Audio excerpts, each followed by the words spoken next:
Our next reader is Sharon Ackerman. Welcome, Sharon.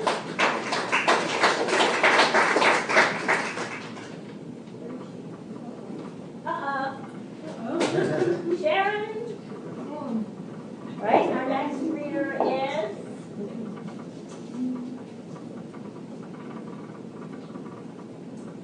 Sarah Robinson.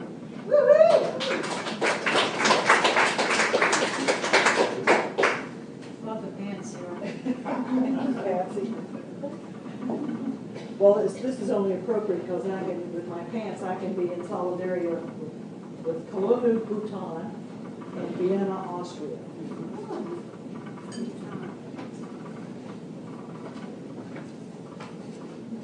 I'm going to be reading from Two Little Girls in a Wading Pool, and I have a section in that called Shadow Lines, and it's my war poetry section. So, considering we're looking for justice today, I'm going to read one of those poems, and then I've got two small new things. The title of this poem is Undergarments. Under your mandated garments, do you breathe differently now? A hurried, hot breath of freedom? What say you under your nagab? Do you speak differently now? Say you words of protest that no one can see, but only a close, safe few can hear. Would you speak louder under a new regime? Do you feel secure that no one can see your anticipation?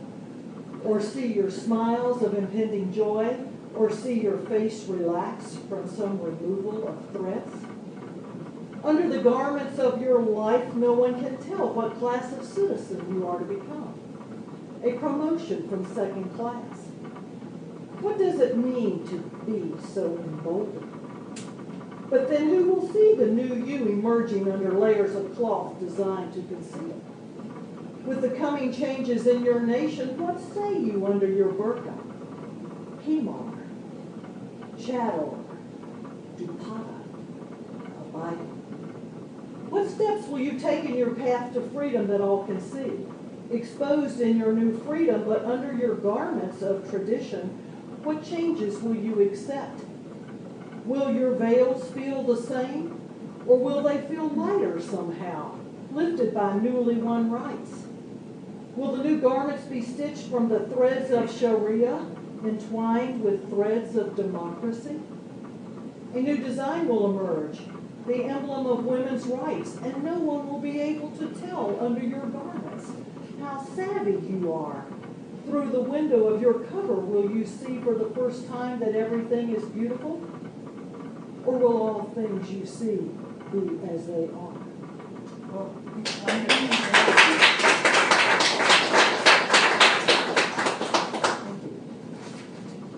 This is a poem that was inspired by the obituary of Rudolf Raza, 98, one of the last known survivors of those sent to Nazi concentration camps because they were homosexual. On his wooden plank bed, shared with molding hayfield ticking and scrawny rats, he remembered it had been years since the big deportation. The tattered pink triangle on the gauze-thin uniform still burned like the brand it was. He starved and waited a painful wait with famished muscles tensed constantly in fear of nightly visits by those who used steel rods to enforce their brutality just a little more viciously. He could see sometimes moonlight through small chinks in the concrete walls, and he cried inside as he saw more of his kind die at the quarries doing work fit for no man. When he knew he was spared, he asked, "Why was I saved? Who dared show me kindness?" He found a way out, avoided the death march, lucky that freedom found him when he had just enough strength to open a door. He began a love in his remaining years that lasted until his age of 98. Memories of his horror faded or hidden by joys he had found in a good life, in which he once told someone that being gay was a gift from God.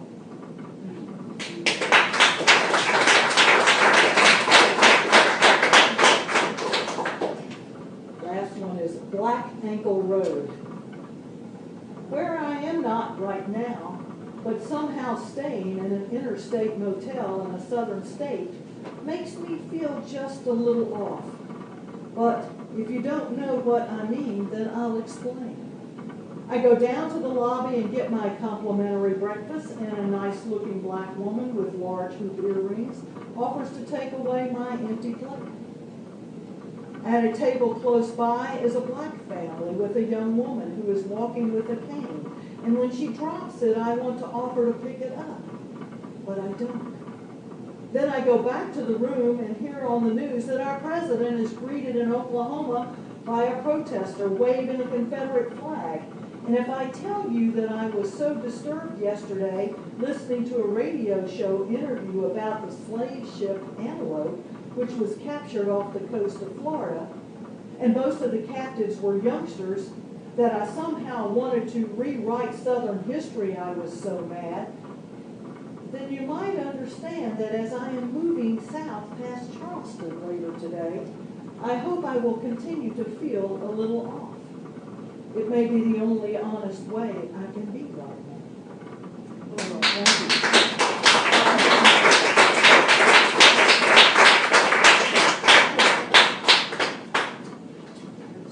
Thank you, Sarah.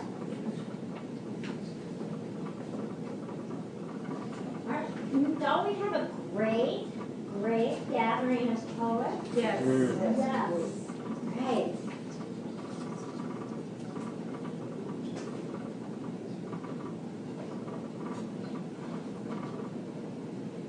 Is Elizabeth Belfier here?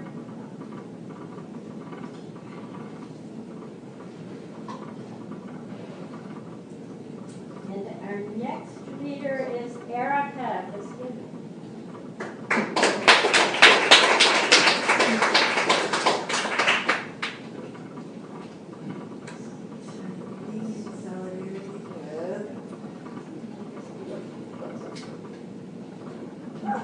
Yerevan, Armenia, and Shepherdstown, West Virginia. My physicist from San Diego will be very happy about Armenia. Okay, here we go. Nachipa, which is now a town for always. The Crow Nation came singing to the place of standing rocks, place where the Missouri runs free, singing into camp where Lakota met them, who were yesterday were traitors, welcoming friends to the fire. And the Pawnee, this time, the horse dealers brought mustangs. The children of Mauna Loa portage their outriggers. The Zapotec teach resistance. 200 nations. How do you say that in Quechua or Nahuatl? Mohawks, Skywalkers, who raised steel and built New York. First Nation, the Lenape on Long Island. Haudenosaunee, you know them as the Five Nations. And their little brother, the Tuscarora.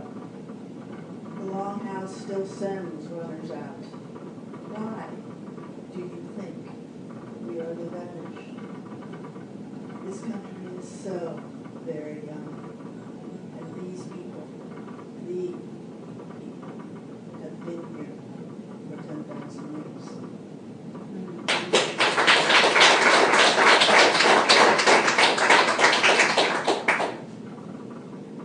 Athene and her soldier. Comes bed, Athene in her nightgown, sable silver curls tumbled to the small of her back. Hands that held the ages sweetly caress his shoulders. The care of command still worn and wrapped in those sinews. He pulls bifocal glasses with a weary hand. Sighed years whispering between his lips. He doesn't have to turn. The gray-eyed girl still stands in that cluttered place of memory. But turn he does. Years of several lifetimes caught in tangled fingers. She has seen 1,000 generations off to war, broken souls buried in mud. But this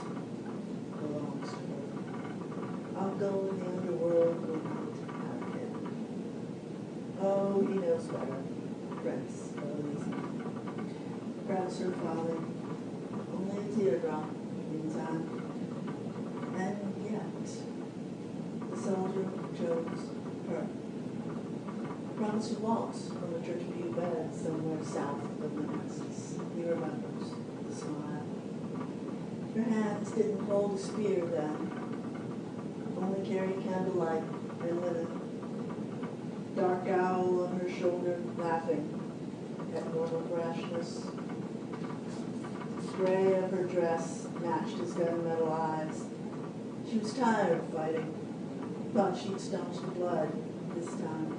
Just maybe dent man's inhumanity to man that Aries loves so much. They took her home to New York's mountains, a small farm on a windswept road hard by Storm King Pass. Somehow, they always come back here, to the high granite above Captain Hudson's River. She would have kept him then, but he broke her promise to let him go when the years had worn his gentle face. And yes, come back if she would but. So she did, passing the Great War at Widow's Weeds. London, 1943. He commanded boys again, 24 crews and heavy bombers. She chose to be British, proud of their southern defiance. He remembered her eyes, and she remembered his heart. A moment for smiles, a week before the wedding. They took her home again, crossing the Atlantic in a Queen's liner with Poseidon's blessing.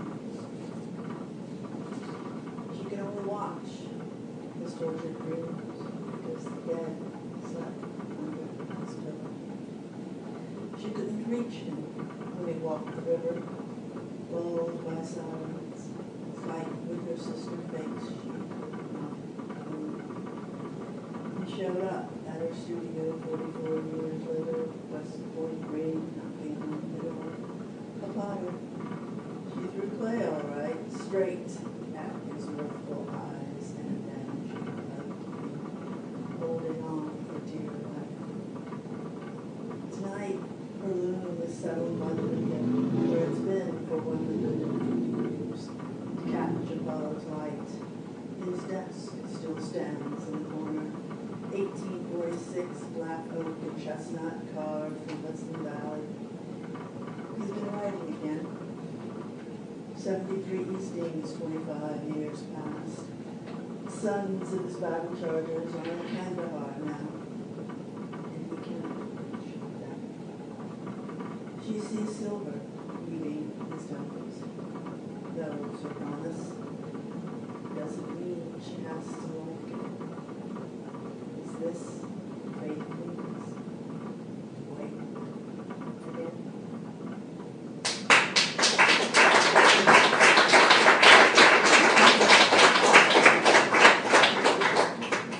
Thank you, Erica.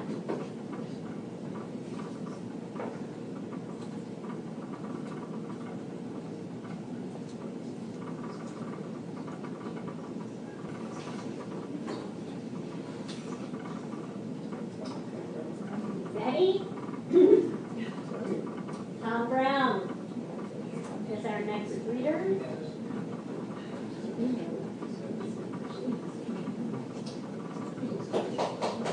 Yay, Tom! All the way from Richmond.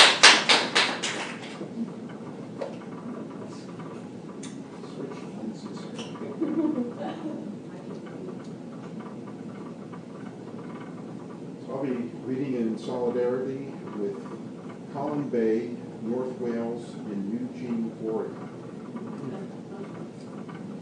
And I'm going to dedicate the first two poems, well, from this round, the two poems, and dedicate them to the Standing Rock Sioux in the Dakotas. And so they're out there demonstrating with many other nations, and have managed to reach a kind of a standoff with it's called the Texas Transit Pipeline. So they're encroaching on the old burial grounds and going near, there's a dam and the potential for pollution. So I'd like to dedicate the poems to them. Also to, there's a little town called Durham Furnace in Bucks County, Pennsylvania, which is near the Delaware River. And it's a beautiful countryside, and the Lenape were once there. It was called the Pechelon back before the 1700s. Lenape were there. And this beautiful land has signs all over it now to stop the pipelines, because the Pennsylvania, they often can just railroad through without going through the courts and take land by eminent domain without proper legal processes. So first poem is by Karen Wood. She's a Monacan Indian. Her first poem is Directions, and I'll shorten it a little bit because it's a long poem. It's a beautiful though, and I've been known to cry when reading it. Her words are so beautiful. East is a Genesis house made of dawn, where sweet clouds and lavender, red, orange brush the world's edge, where the dance circle begins. South is the summer's white peak without shade, yellowing grasses, bend with wind's breath as bulrushes lean over bodies of lovers, clothes peeled like fruit skins, the limp sleeves of August forgotten. West is a space of salt, sparse land with cliffs brushed magenta and gold. Leaves slowly turn to sunset hues as women gather chokeberries, the elder men crafting gourd rattles, sending thin clouds into lightning for corn. North is the country of reflected light, shadows like wolves. The curved fang takes moose by its haunches, spatters scarlet fire onto ice. Sky is the casing of our breath, suspending stars. The azimuth's violet arc sends snow gently and hurls bright flashes like war cries through darkness. Lightning bugs zigzag above us, tiny phosphorescent lamps. Celestial palette, turquoise, cerulean, cobalt, azure. Among its luminaries, the sun walks the world's edge. A brilliant moon rises, while bats leave caverns for air, another home. What to say about the earth, whose love lives like bright knives within us. Like us, it is alchemy, chromium, zinc, magnesium, copper. Like us, a fire swirls within, disordered too, skewered. The stones, the trees, the water speak, and if we are dust, as earth is, let it receive us into the embrace we barely left. Memory, remembered, bring us young bones. Oh, that the next world look just like this one. This is a prayer. Its palms already curved around our dust. Lovers sing out from grasses they become. Sing to us, here, now. This ground, these mountains skirted in mist, this hollow distance between worlds, where sage, sweetgrass, and cedar grow. The smoke intertwined with your hair. We who have loved you grow as dark roots beneath your toes. We touch you, here, now.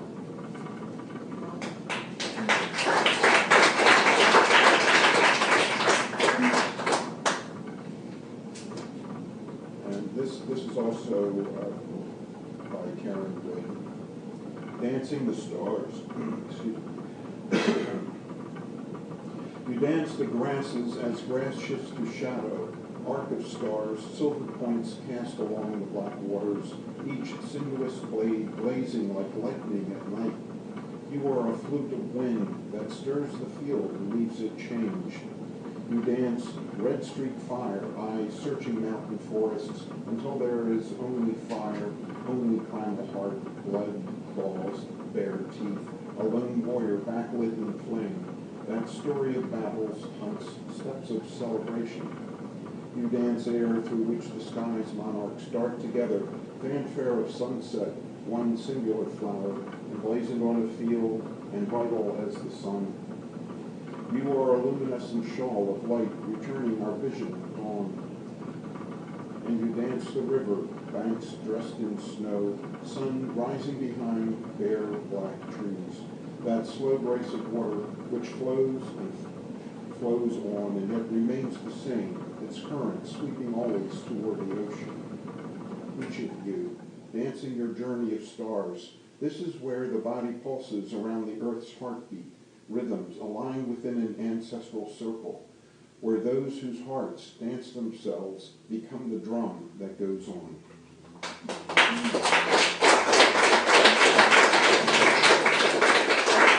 Thank you.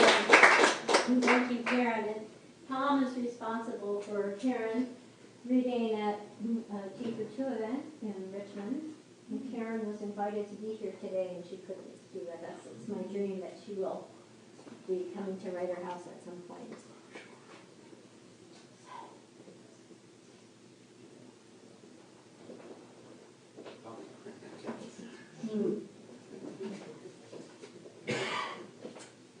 And our next reader is John Most.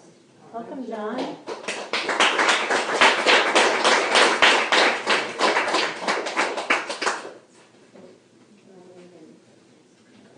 Thank you. Okay, let's see the first one. I'm reading in solidarity with Trig Tumas Finch, Malta, and Sheboygan, Wisconsin. Okay. It's a good place. I'm just reading one poem, and I thought it was appropriate to read because it's really about perception about what poetry can do. And we're here gathered, to kind of in solidarity to point out a few problems with things. And I think poetry is a great way to speak to problems and speak to power. And this is a poem from a new collection I'm working on, and all the poems in the collection appear in multiple ways. So the same poem will be written in different ways, but it'll all have the same title, if that makes any sense. This poem's called Stargazing on Fire Mountain. Some moments in real life say real life isn't real by shouting the fabrications and the double-talking patterns, or by turning into percussive pigeons or flooded plains. It's not that they're anomalous. It's not that they possess an aura or mystique. Once you've left behind what can be sensed, there are projections.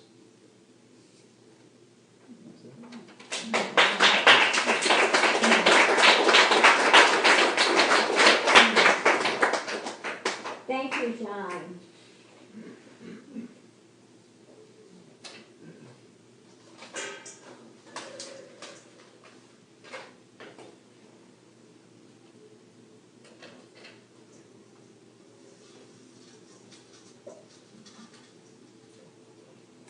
And our next reader is Marty Snell.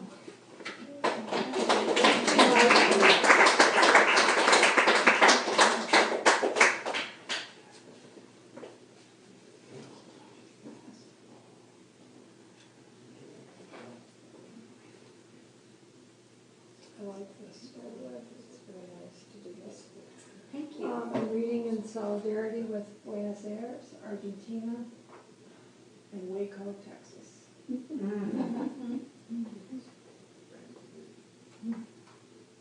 I'm reading 3 short poems. I'll make a comment just on the first one.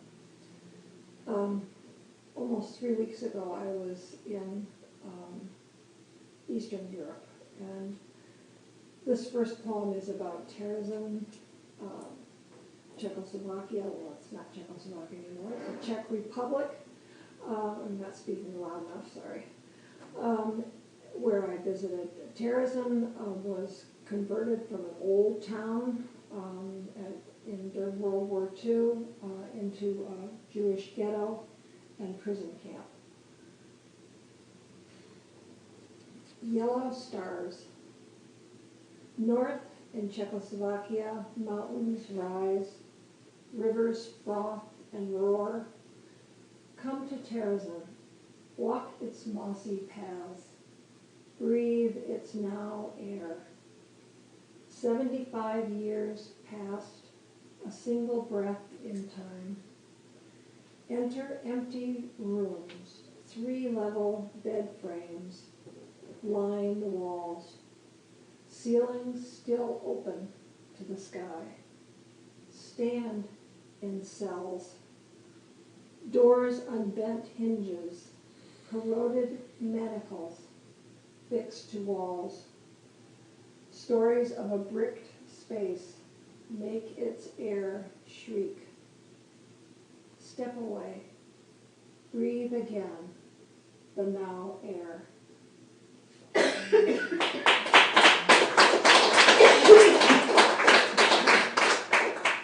This one's vanishing. Was it last week I boarded a plane in Botswana with zebras on the runway, hot as hell? Lifted up from hippo ponds, carried past lilac-breasted rollers. Today I'm back home, to snow on the ground, bean soup bubbling on the stove. Of every savannah glory, I'm still spellbound by the cheetah's stare, head bobbing like a compass point, padded gait of a nimble stalker. These slender cats of highway speed, spotted skin, rudder tails, they are finite. They are retreating into shiny pages on bookshelves where almost all rhinoceros live.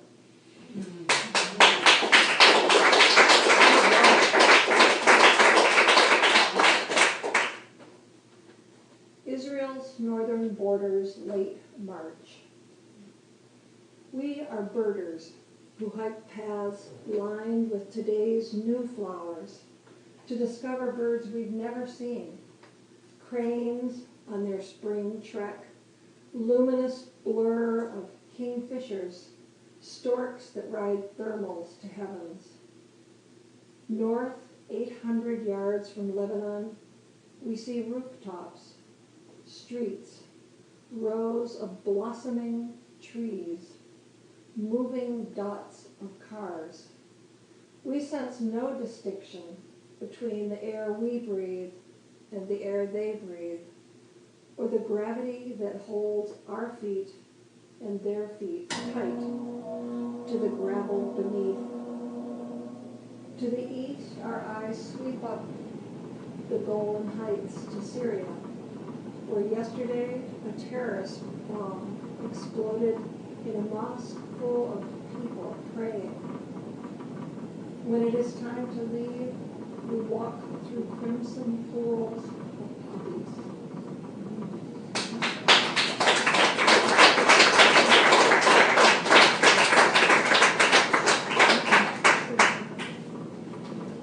Thank you, Marty.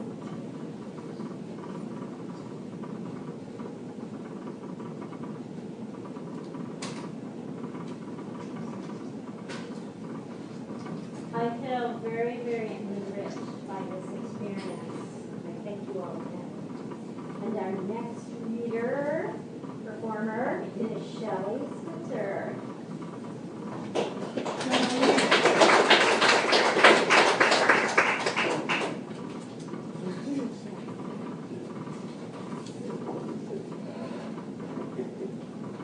Okay, I am here today in solidarity with Bucharest, Romania, and Belize, Brazil.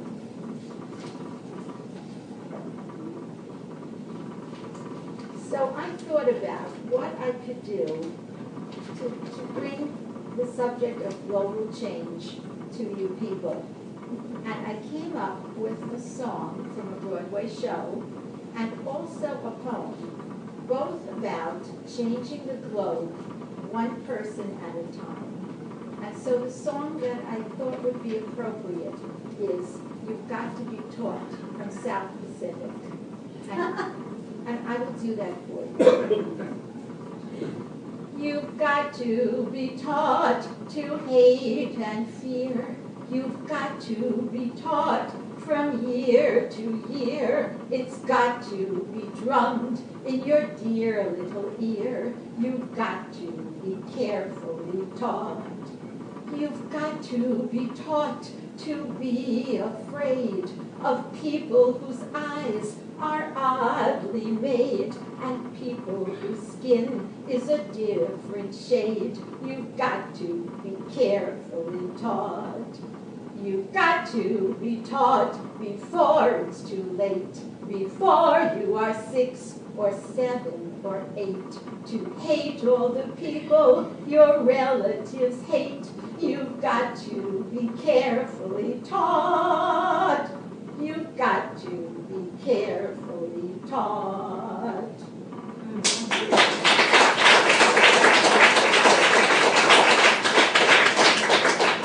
Now, this poem is one that I was chosen to read when I was in the 6th grade by my 6th grade teacher, and it impressed me then.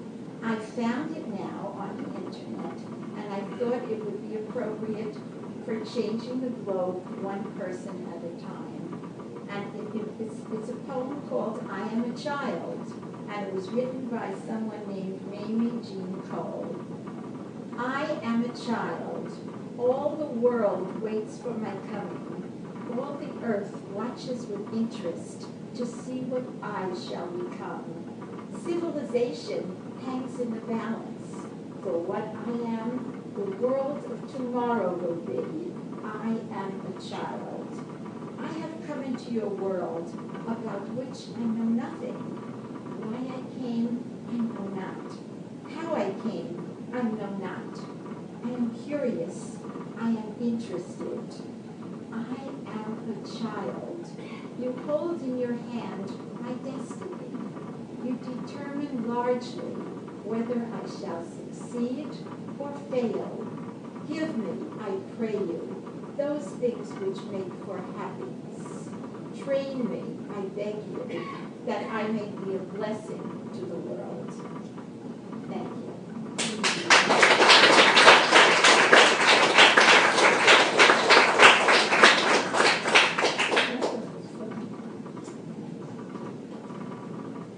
Thank you, Shelley.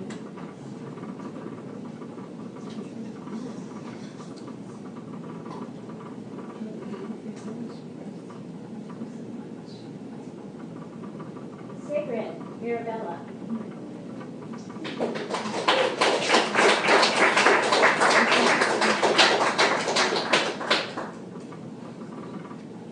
Last year, I forgot. I don't know. It's right in the middle of the table.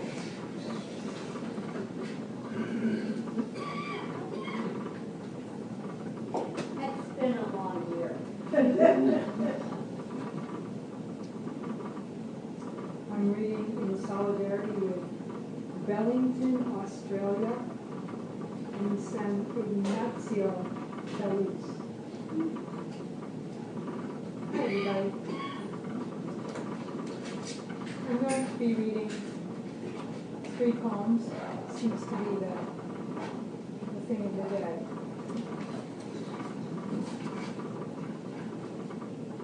This is called Somewhere Thousands Die and I heard the news today and wept. Not for anything specifically, just all that was said. Thousands dead somewhere.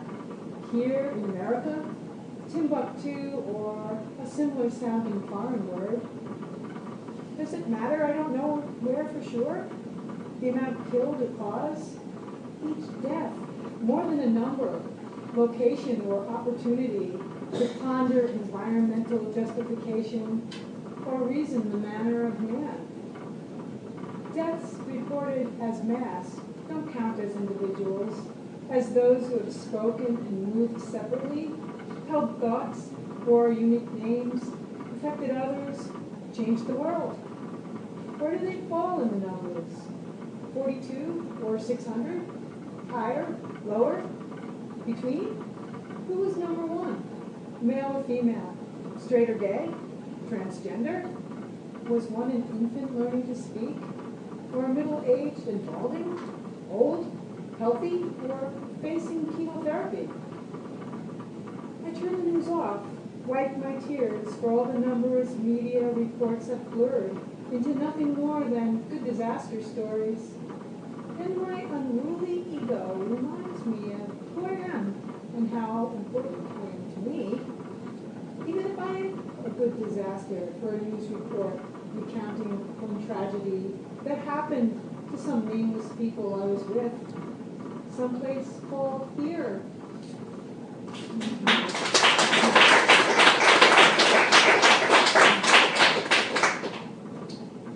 This one is called All You Need. All you need is love keeps glittering through my mind, and for a moment I believe it. Before the other voices bully and say, how's that work for us? My mouth can't blurt out a positive retort quick enough.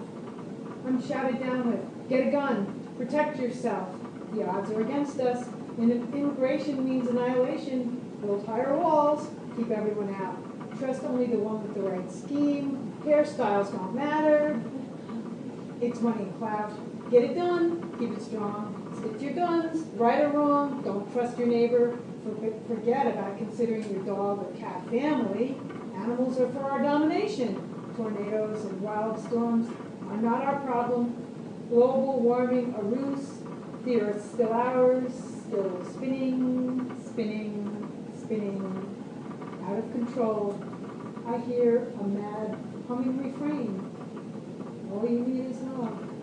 Over and over, without a clear voice. I'm afraid.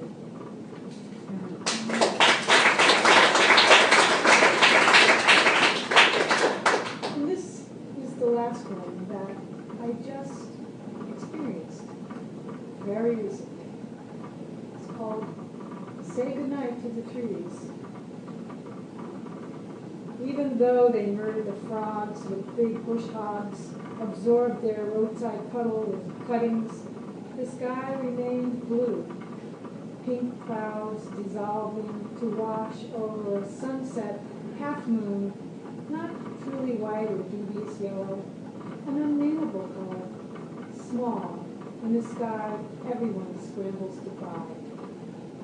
The trees seem restless, as if frog execution foreshadows loss of leaves, broken limbs, earth-fallen twigs, open-fingered to grasshoppers and ants, hoping for an impossible vicarious life.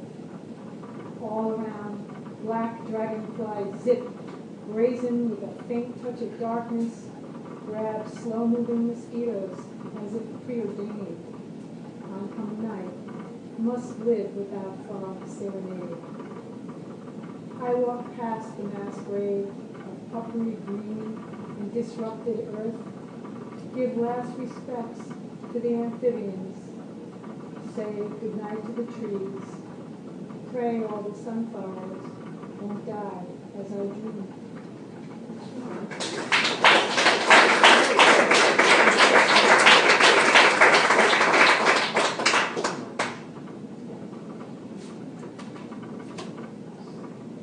Thank you, Sigrid.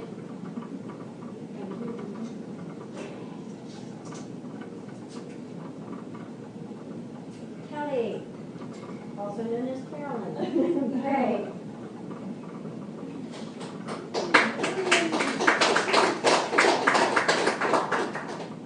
Anyone else want water?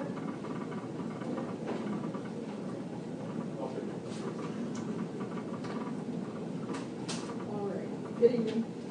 Yes, I'm reading as Caroline Gray, and I stand in solidarity with Cocopamba, Bolivia, and Ontario, Canada.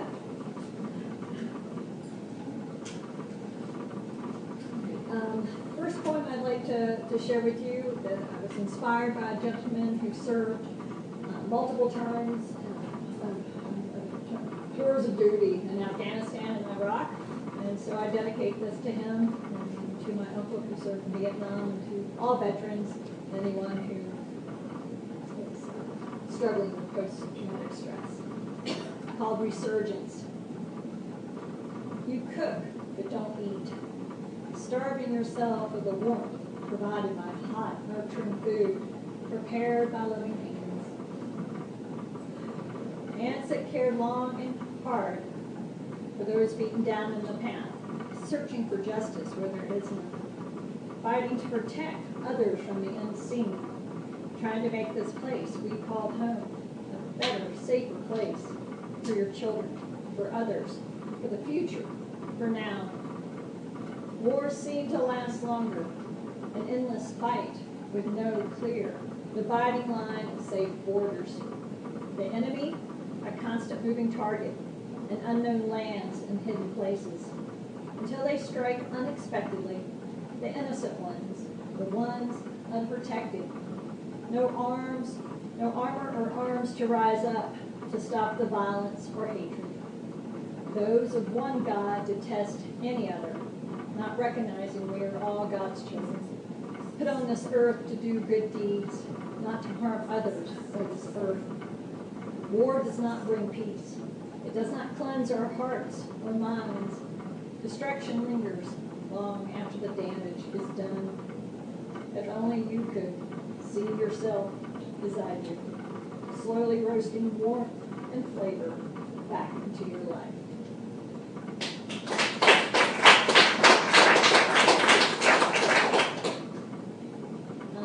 And I will just say that contemplate a great deal, wondering if we have forgotten our pledge of liberty and justice for all.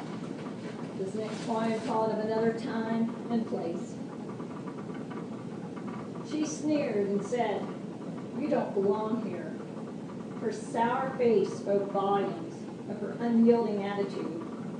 Like so many Americans, she forgets we are all immigrants from one time or another. She thinks, I don't understand the cultures or values of an isolated mountain holler, but I know it. I know it like the back of my grandmother's hand.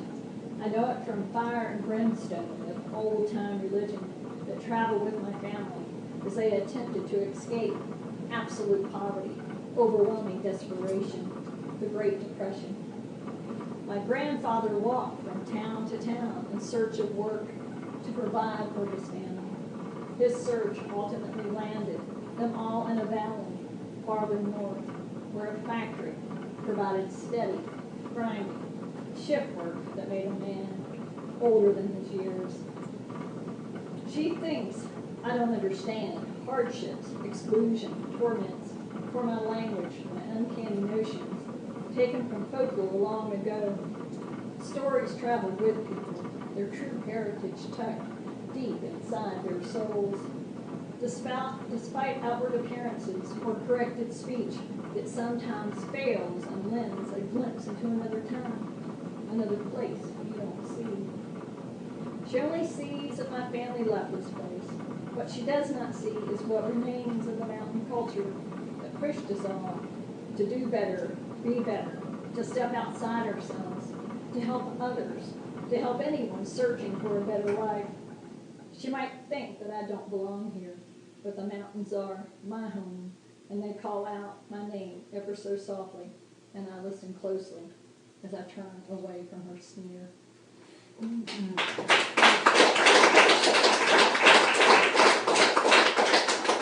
I actually changed my last point because just thinking about, again, of all of the efforts to bring everyone together, and this has been a huge experience of where the world has become a smaller place for me, but has expanded it all at the same time. And it's called Convergence. Intrigued by my voiceless image, a face barely seen beneath, sunglasses, lime green floppy hat, and a plaid wool scarf. A temporary glimpse of the woman behind the lens, or hidden in the shadowy reflections of a chapel window honoring fallen soldiers from an uncivil war. It isn't a game we play. It is an exchange in an electronic world where photos are shared in instant squares with captions sometimes short, other times long, with the resulting longing of places and people, ones you can sense but cannot touch. Nights are long and mornings come early, conversing with a friend across invisible lines. There are no words or explanations for feelings, for those unseen, illuminating beings of light whose frames create a sense of connection in the silence of midair.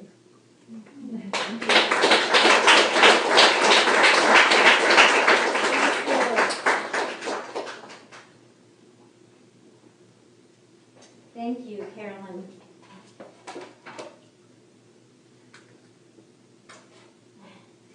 Please welcome Kevin Conundrum.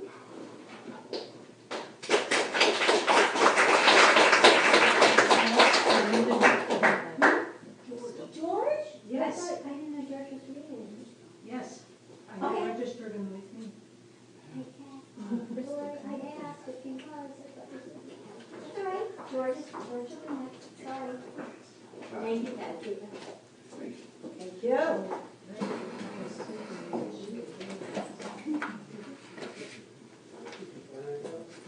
I'm reading in solidarity with my oppressed brothers and sisters from Zenica, Bosnia, and Cairo, Egypt. You may be familiar with Gil Scott-Heron. He did a spoken word piece in the 60s. It was called "The Revolution Will Not Be Televised."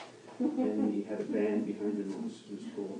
And I think, well, that was 50 years ago, so it's about time for an update. So this is "The Revolution Will Not Be Televised 2016. The revolution will not be sponsored by Bud Light, Taco Bell, or Toyota. It will not be back after these important commercial messages. It will not be out next week on Netflix, streaming in high definition starring Kevin Spacey. The revolution will not be televised. The revolution will not have six-pack abs and Botox smiles and whiter teeth and fresher breath. It will not have more taste and be less filling so you can lose weight, have sex like a porn star, and get your own reality show, because the revolution will not be televised, brother. The revolution has nothing to do with Harry Potter, the Hunger Games, and Marvel freaking comics. And it will not be the official revolution of NASCAR and the New York Yankees. It will not keep up with the Kardashians, be the next American Idol, or hang with Oprah, because the revolution is not on TV, my friend. The revolution I'm talking about is not going to have a photo op with Hillary and the Donald. It's not going to lip sync and auto-tune and win a Grammy for Beyonce. It won't sip Ciroc with P. Diddy, and it won't be a tattoo on Miley Cyrus's left butt cheek. It's not a soundbite, sister. It's not a catchphrase, cousin, or a trademark slogan to sell condoms, Clorox, or Coca-Cola. The revolution is serious, yo. The revolution will not be up 10 points on the Dow, but it will occupy Wall Street and give big banking the bird. It will not do a commercial for American Express because it's beyond priceless. It will not buy now with no interest till 2018. It will not want to be a millionaire, and it may just want to live simply so that others might simply live. And it will not use its power to tap our phones, invade our homes, and monitor every choice we make with computer chips, satellite surveillance, and Google search engines, because, as I said before, it will not be televised. There will be no theme song by Adele, no fundraiser by NPR, no tie-ins to McDonald's and Burger King, and it won't be a guest host on Saturday Night Live. There will be no games on Xbox because the revolution is three-dimensional, yo. It exists in every action that comes from an idea that says no to globalization and corporatization, to monopolization and homogenization, which might be good for milk, but it ain't so good for human beings, you feel me?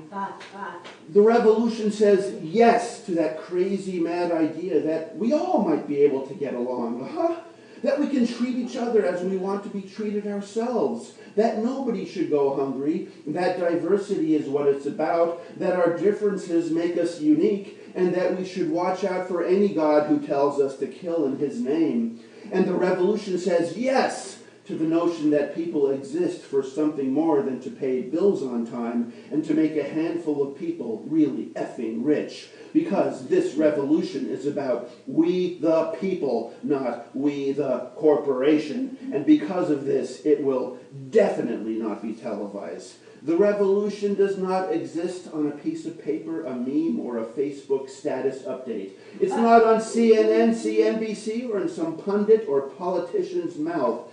The revolution will not get 10,000 likes because it's not a popularity contest, yo. But it will go viral because it's a movement in our hearts and minds when we know that something ain't right.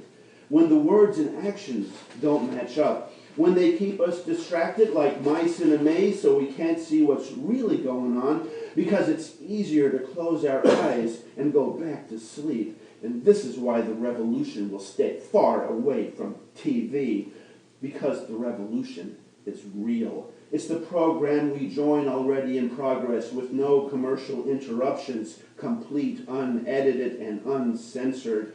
It's what we see in living color and crystal clarity when we reclaim our own minds, when we think for ourselves, when our ideas become action.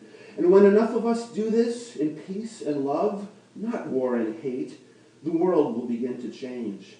This is the revolution.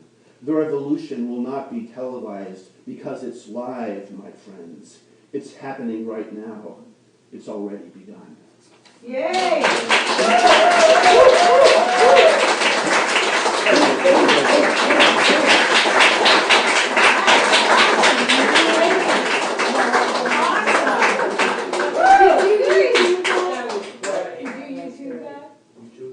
Yeah, you need to let that go viral. Well, that's why she Yeah, recorded make it. sure you upload that. That's awesome. Awesome. George, I asked, not you, but never Yeah, mind. definitely George. upload that. Our next speaker.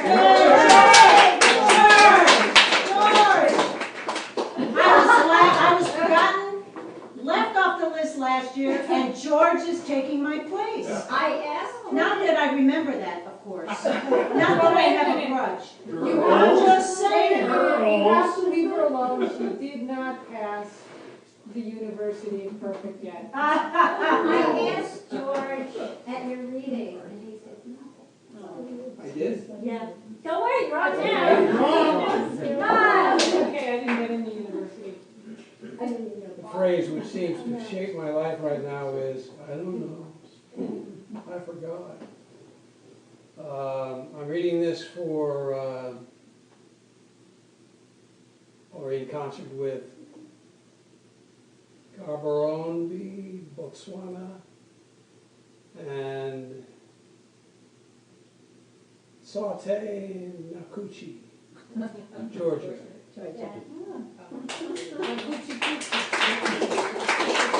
As you can tell, I need reading glasses, which I never use. I acquired these and they're not very good. They're suitable for frying small insects, but that's about it. On sunny days, of course.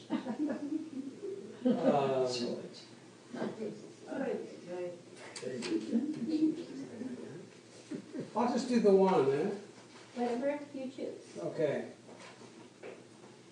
I very cleverly thought, well, I'll write something new and unusual to entertain everyone at this excellent gathering. But I suddenly realized that I didn't have the time to do that, so I chose a poem or two. And then I got here today and realized that every poet I've ever known is here. So the chances of their having heard this before are very good. That's okay. We read the same poems over and over again because we like them. This is called Forgotten Faces. What were your names, all you forgotten faces? Ain't it a shame we once were friends and now we're strangers? You were my life. We could have been sisters and brothers, but time, like a knife, cut us adrift, and now there's others. So very much of me is really you, you know. I'm the puzzle and you're the pieces. And I find myself thinking that it's true, that try as we may, our lives slip away. Where have you gone? What kind of road have you traveled? Have you been strong, or have your lives come all unraveled? And when at night you set your idle thoughts drifting, could I be right? Is that a piece of me you're sifting? How insubstantial are we, more or less? Vanishing patterns in some mirror. And each is a reflection made of all the rest, from near to far, from earth to the stars. What were your names, all you forgotten faces? Wish sometimes I'd remember names and faces, times and places. What were your names? Thank you.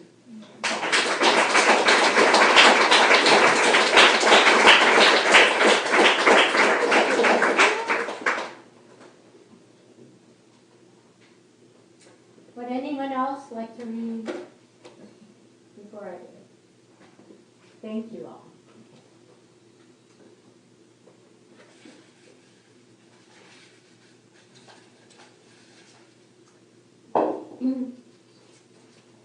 I'm reading in solidarity with Brussels, Belgium, and Jacoba, Kosovo.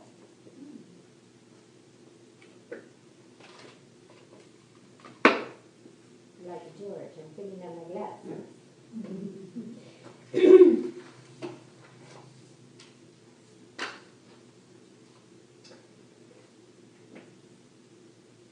Impossible to calculate biological impact of another crude oil spill.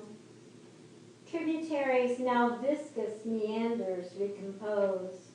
Intact tropical forest, dreaming beyond borders. Pumas deep rattle breath, condor flick feathers. In wind-borne songs of disappearing alagoas anterens. The last 6 pairs of Iquitos, gnatcatchers, nest in a tiny haven of stunted trees. Silent anaconda watched a woman rally her people as one voice to halt construction of a dam. A year later, 4 gunshots, the woman murdered. The river, an undammed memorist.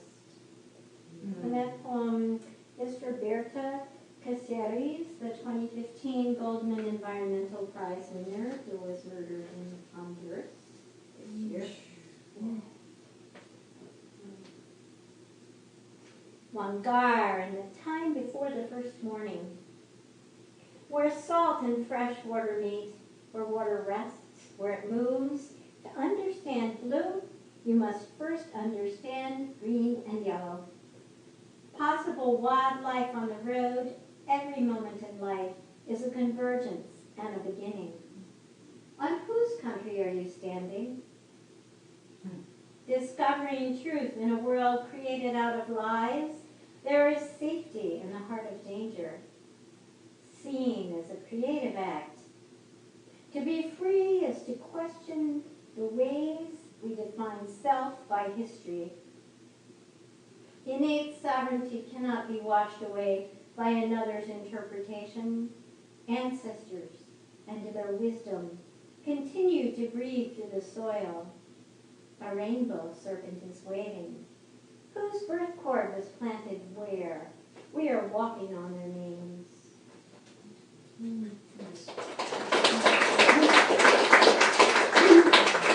Many of the lines in that poem were found, not all, about half and half.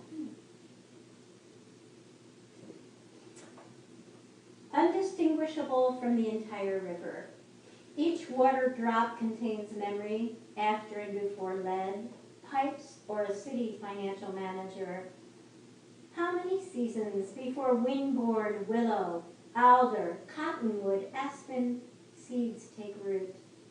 A natural restorative community, quietly responding to change, a river to purity, where reeds rise, geese nest, raise their young, descendants of the flock who rose to meet Sky Woman as she slowly spun like a maple pod, holding tight in her hand a bundle of fruits branches, seeds.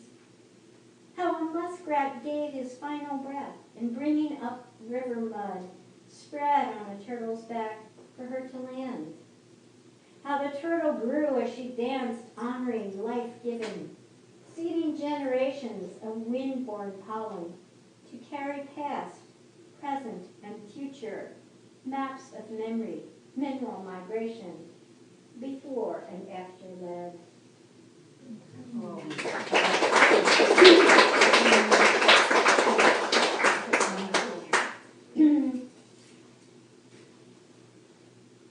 Return of the Ekaru, reminders of cosmic balance. Burr of courting hummingbirds, silence after a blue jay and wind stills chime. Which twin brother white lion's tail is brushing my shin? The one who guards today or yesterday? I saw him shimmer in between two eastern red cedars. Now he is in this room, his tail keeping time as I dance, winds on the tour, my bare soles, waltzing borders, spanning continents, in global rhythm, the movement of swaying arms in solidarity, the way a flock of swans rise in unison, their wing beats sound uplift.